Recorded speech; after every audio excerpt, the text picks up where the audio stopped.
এই বক্তব্য দিয়ে বসে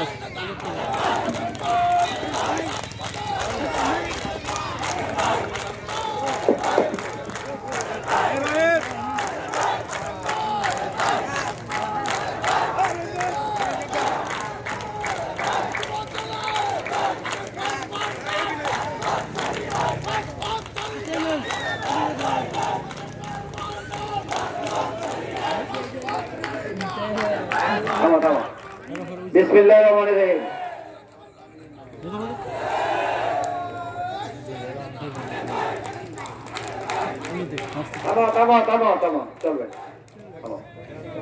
বিসমিল্লাহিররহমানিররহিম। অনেক রাত হয়ে গেছে, 9:30 বাজে। যাই হোক, আমরা ধর্মসভাতে গেলেও 10টা-11টা পর্যন্ত থাকি। সর্বপ্রথম খাবার সামনে নিয়ে আমরা অপেক্ষা করতেছি এবং ঠান্ডা হয়ে যাচ্ছে। আমাকে কি 10 মিনিট সময় দিবেন? 10 মিনিট কথা বলবো। সর্বপ্রথম আজকে ভালুকা পৌরসভার অন্তর্গত 9 নং ওয়ার্ড কর্তৃক আয়োজিত বিগত বৈষম্য বিরোধী আন্দোলনে যারা নিহত হয়েছেন, আহত হয়েছেন, নিখোঁজ হয়েছেন, তাদের যারা নিহত হয়েছেন তাদের রুহের মাগফিরাত, যারা আহত হয়েছেন তাদের দ্রুত সুস্থতা এবং অত্র এলাকায় যারা মুরব্বিয়ান আমাদের বিএনপির দায়িত্বে ছিলেন বিগত সময়ে, আমাদের এই মিটিং এর পাশেই বিএনপির আহ্বায়ক ছিলেন জনাব আব্দুল আওয়াল খান সহ অত্র ওয়ার্ডে বিএনপির বিভিন্ন সিনিয়র মুরব্বীরা মারা গেছেন, তাদের রুহের মাগফিরাত এবং আগামী দিনে আমাদের কি করণীয় এই ব্যাপারে মত বিনিময় সবার সম্মানিত সভাপতি অত্র ওয়ার্ড থেকে 2বার নির্বাচিত সফল কাউন্সিলর ভালুকা পৌর বিএনপির সম্মানিত সদস্য জনাব আমানুল্লাহ কাজম সাহেব আজকে আমাদের মাঝে উপস্থিত, ভালুকা পৌর বিএনপির সিনিয়র যুগ্ম আহ্বায়ক জনাব শামসুদ্দিন আহমেদ আমাদের মাঝে উপস্থিত, ভালুকা পৌর বিএনপির যুগ্ম আহ্বায়ক জনাব আবুল কালাম আজাদ, আবু তাহের ফকির, শ্রী স্বপন বণিক, জহির রায়হান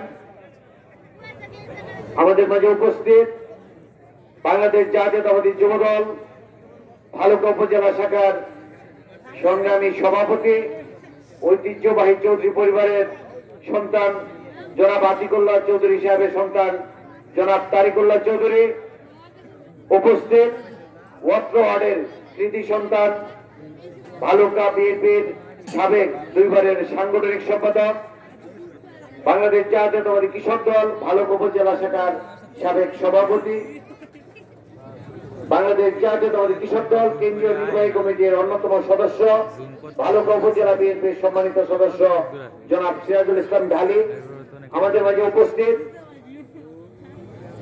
বাংলাদেশ জাতীয়তাবাদী স্বেচ্ছাসেবক দল ভালুকা পৌর শাখার সংগ্রামী আহ্বায়ক আবুল ভাষা আকন্দ,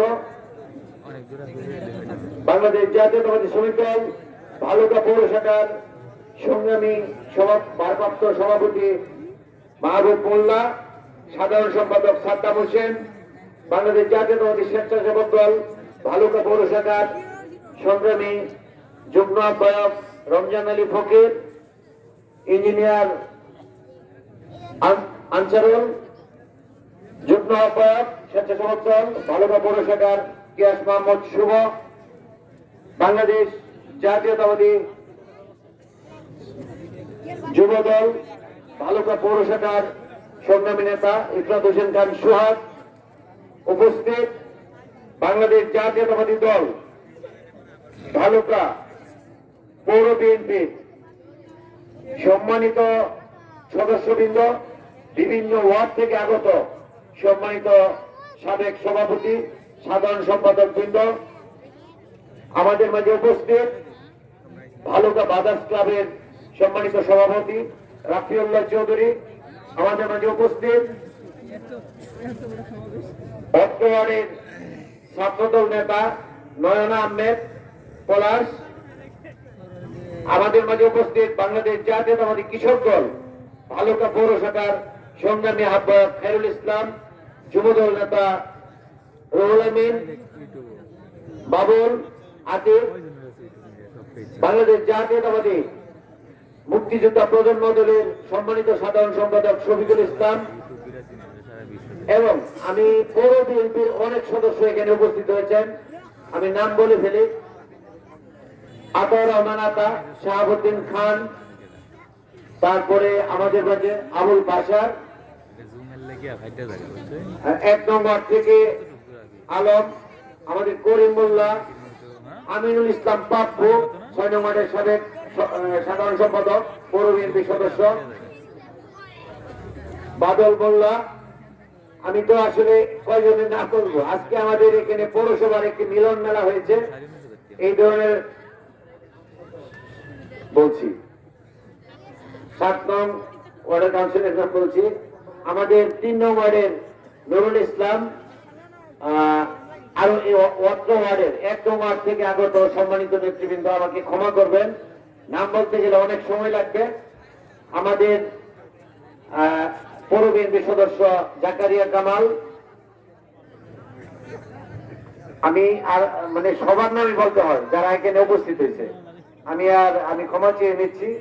অত্র ওয়ার্ডের সম্মানিত মুরব্বী, সম্মানিত মহিলা মা বোনেরা, যুব দল, ছাত্র দল, স্বেচ্ছাসেবক দল, অঙ্গ সহযোগী সংগঠন, যুব দল এবং বিভিন্ন অঙ্গ সহযোগী সংগঠনের নেতৃবৃন্দ এবং প্রিন্ট মিডিয়া, ইলেকট্রিক মিডিয়ার সম্মানিত সাংবাদিকবৃন্দ, আসলে বক্তব্য দিতে গেলে অনেক ভুল হয়, আবার কেউ নাম না বললে অনেকে রাগ করে, আমাকে ক্ষমা সুন্দর দৃষ্টিতে দেখবেন। আজকে ভালুকা পৌর বিএনপির একটি মিলন মেলা এখানে হয়েছে। আমরা সবাই একত্রিত একটি ওয়ার্ডে আমরা উপস্থিত হয়েছি। এখানে আমাদের কিছু উদ্দেশ্য আছে, আমাদের কিছু প্ল্যান আছে, আমাদের কিছু কথা আছে। নেতৃবৃন্দরা রাজনৈতিক বক্তব্য দিয়েছেন। আমাদের যুগ্ম আহ্বায়ক আবুল কালাম আজাদ, তিনি রাজনৈতিক বক্তব্য দিয়েছেন, স্বপন বণিক দিয়েছেন, আমাদের শ্রদ্ধেয় সিরাজুল ইসলাম ডালি সাহেব। আজকে আরেকজন বিশেষ ব্যক্তি এখানে উপস্থিত ছিলেন, অত্র এলাকার সন্তান, বিশিষ্ট ব্যবসায়ী, সমাজসেবক জনাব কামরুল ইসলাম ডালি সাহেব, তিনিও আমাদের মাঝে উপস্থিত ছিলেন। আমি বিশেষ কিছু বলতে চাই না, আপনাদের উদ্দেশ্যে আমি 2-4টি নির্দেশনা আমি বলতে চাই। জননেতা, আগামী দিনের রাষ্ট্রনায়ক তারেক রহমানের বর্তমান প্রেক্ষাপটে আমাদের কি করণীয় এবং আমরা কিভাবে আগামী দিনগুলিতে রাজনীতিকে ত্বরান্বিত করব, এই সকল নির্দেশনা আমাদের মধ্যে ইতিমধ্যে উনি দিয়েছেন। আপনারা জানেন ইতিমধ্যে তিনি 31 দফা ঘোষণা করেছেন। সেই 31 দফার লিফলেট আপনারা কিছুদিনের মধ্যে পেয়ে যাবেন। আমরা প্রতিটি ওয়ার্ডে আমরা লিফলেট বিতরণ করব। ওই লিফলেট পড়লেই আমাদের নির্দেশনাগুলি আপনারা জানতে পারবেন। আমি আপনাদের উদ্দেশ্যে বলতে চাই, আজকে যাদের জন্য এখানে মঞ্চ বানিয়ে এবং সাবিয়ানা টানিয়ে এই রাতের বেলায় আমরা একটি সুন্দর বিএনপির প্রোগ্রাম করতে পারছি, সেই বৈষম্য বিরোধী ছাত্র আন্দোলনে যারা নিহত হয়েছেন, ছাত্র জনতা, বিএনপি, জামাত সহ বিভিন্ন সংগঠনের অনেক নেতাকর্মী অকাতরে প্রাণ দিয়েছেন, সেই তাদের রুহের মাগফিরাত কামনা করছি। আগামী দিনে বাংলাদেশকে তারা মুক্ত করে দিয়েছেন, দ্বিতীয়বার স্বাধীন করে দিয়েছেন, তাদেরকে ভুলে গেলে চলবে না, তাদেরকে আমাদের স্মরণ করতেই হবে, তাদের জন্য আমাদের দোয়া করতে হবে। আল্লাহ পাক যারা নিহত হয়েছেন তাদেরকে যাতে জান্নাতবাসী করেন, যারা আহত হয়েছেন তাদের সুস্থতা কামনা করি, যারা চোখ হারিয়েছেন, পা হারিয়েছেন তাদের প্রতি সমবেদনা জ্ঞাপন করি, যে সকল পরিবারের সন্তান হারিয়েছে সেই পরিবারের প্রতি সমবেদনা জ্ঞাপন করছি। আজকে আমাদের বুঝতে হবে, বাংলাদেশ জাতীয়তাবাদী দল এই বাংলাদেশে একটি সবচেয়ে জনপ্রিয় দল। আমরা সেই জনপ্রিয় দলের সদস্য, কর্মী। সেই দল আমি করি, আপনি করেন, সেটি আমাদের অহংকার। কারণ আমাদের প্রয়াত নেতা শহীদ রাষ্ট্রপতি জিয়া রহমানের যে 19 দফা কর্মসূচি, এবং তিনার যে আদর্শ এই বাংলার মাটিতে রেখে গেছেন, সেই আদর্শ নিয়ে বিএনপি এখনো মাথা উঁচু করে দাঁড়িয়ে আছে। এক জিয়ার লোকান্তরে লক্ষ জিয়া ধরে ধরে, এই স্লোগান যতদিন এই বাংলাদেশ থাকবে, এই বাংলাদেশে এই স্লোগান কোনোদিন মুছে যাবে না।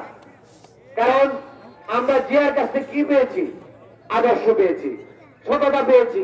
তিনি একজন সৎ নির্ভীক বাংলাদেশের রাষ্ট্রপ্রধান ছিলেন, যিনার ঘোষণায় এই দেশ স্বাধীন হয়েছে, যিনি তার স্ত্রী সন্তানদের কথা না ভেবে এই হানাদার বাহিনীর ভিতরে থেকে উনি স্বাধীনতার ঘোষণা দিয়েছেন। এত দুঃসাহস উনি দেখিয়েছেন। আজকে এই দেশ স্বাধীন হয়েছে। আপনারা জানেন, একটি স্বৈর শাসন বিগত সময়ে শেষ হয়েছে। 17টি বছর আমাদের কোনো স্বাধীনতা ছিল না। আমরা পরাধীন ছিলাম। সংবাদপত্রের স্বাধীনতা ছিল না, সভা সমাবেশের স্বাধীনতা ছিল না, সরকার বিরোধী কোনো আলোচনা করা যেত না। সেই স্বাধীনতা আমাদেরকে বিগত 5ই আগস্টে এই বাংলাদেশ দ্বিতীয়বারের মতন স্বাধীন হয়েছে। সেই স্বাধীনতাকে আমরা নষ্ট করে দেব? এই স্বাধীনতাকে আমাদের ধরে রাখতে হবে। আওয়ামী লীগ যে জুলুম অত্যাচার করেছে এই 17 বছর, সেই জুলুম অত্যাচারকে আমরা করব? আমাদের কি করা ঠিক হবে? তাহলে আমাদেরকে হিসাব মিলিয়ে চলতে হবে। আমাদেরকে বুঝতে হবে, আজকে আমি আলহাজ হাতেম খান ভালুকা পৌর বিএনপির আহ্বায়ক। আজকে আমার উপরে দায়িত্ব এই দলকে শক্তিশালী করা, সুসংগঠিত করা। সেই দায়িত্ব নিয়ে আজকে আপনাদের মাঝে হাজির হয়েছি। আজকে আমাদের মাঝে একজন বিশেষ মেহমান, তিনি বক্তব্য দিয়েছেন। উনি শারীরিকভাবে অসুস্থ, ওনার জন্য আপনারা দোয়া করবেন। আমাদের শামসুদ্দিন আহমেদ ভাই, তিনি আমার পরেই যুগ্ম আহ্বায়ক। তিনি একবার স্ট্রোক হয়েছে, এই জন্য ওনার হাতে আপনার ডান হাতে এবং ডান পায়ে সমস্যা। আমরা তাকে স্বাগত জানাই। আমরা চাই ভালুকা পৌর বিএনপিকে একটি ব্যানারে এনে আগামী দিনে রাজনীতি করার জন্য। আমরা ভালুকা পৌর বিএনপিকে শক্তিশালী করতে চাই। যদি বিএনপি শক্তিশালী হয় তাহলে আমরা শক্তিশালী হব। বাংলাদেশ জাতীয়তাবাদী দল যদি শক্তিশালী হয় আমরা শক্তিশালী হব। আমি আমার জায়গায় না থাকতে পারি, এই জায়গায় আরেকজন আসবে, সে শক্তিশালী হবে। আমাদের রাষ্ট্রনায়ক বিএনপির ভারপ্রাপ্ত চেয়ারম্যান তারেক রহমান শক্তিশালী হবে। সেজন্য আমরা প্রতিটি ওয়ার্ডে আমরা এই ধরনের প্রোগ্রাম করে যাচ্ছি। আপনারা দেখতে পাচ্ছেন এখানে কোনো ব্যানার নেই, কারো ছবি নেই। আমরা আসছি আপনাদের সাথে 5 তারিখের পরে কিছু কথা বলার জন্য, কিছু নির্দেশনা দেওয়ার জন্য। সেই নির্দেশনাগুলি 2-4টি আপনাদেরকে বলি। বিএনপি কি ক্ষমতায় আসছে? আসছে নাকি? মনে হয়তো আসে পড়ছে, এরকম ভাব। বিএনপি কিন্তু ক্ষমতায় আসে নাই। বিএনপিকে ক্ষমতায় আনতে হলে আমি, আপনি, আমাদের সকলের এখন সময় ঐক্যবদ্ধ থাকা। দল যাকে নমিনেশন দিবে, ভারপ্রাপ্ত চেয়ারম্যান যাকে নমিনেশন দিবে, আমরা তার পক্ষে ঝাঁপিয়ে পড়ব, নাকি বলেন? সেই জন্য আমাদের সবাইকে, এই গ্রুপিংটা যারা আছে আমাদের মধ্যে, আমাদের জেলা নেতৃবৃন্দ স্পষ্ট নির্দেশনা দিয়েছে, একটি ব্যানারে সব মিছিল হইতে হবে এবং এক ব্যানারে মিছিল হবে। এখানে কোনো গ্রুপ থাকবে না। আমরা ইতিমধ্যে ওয়ার্ড কমিটি গঠনের কার্যক্রম শুরু করব। ওয়ার্ড কমিটি গঠন করতে যে আমরা যখন ওয়ার্ড কমিটি গঠন করব, আমাদের নির্দেশনা আসবে আমরা সেটি কিভাবে গঠন করব। আমার জানা মতে ময়মনসিংহ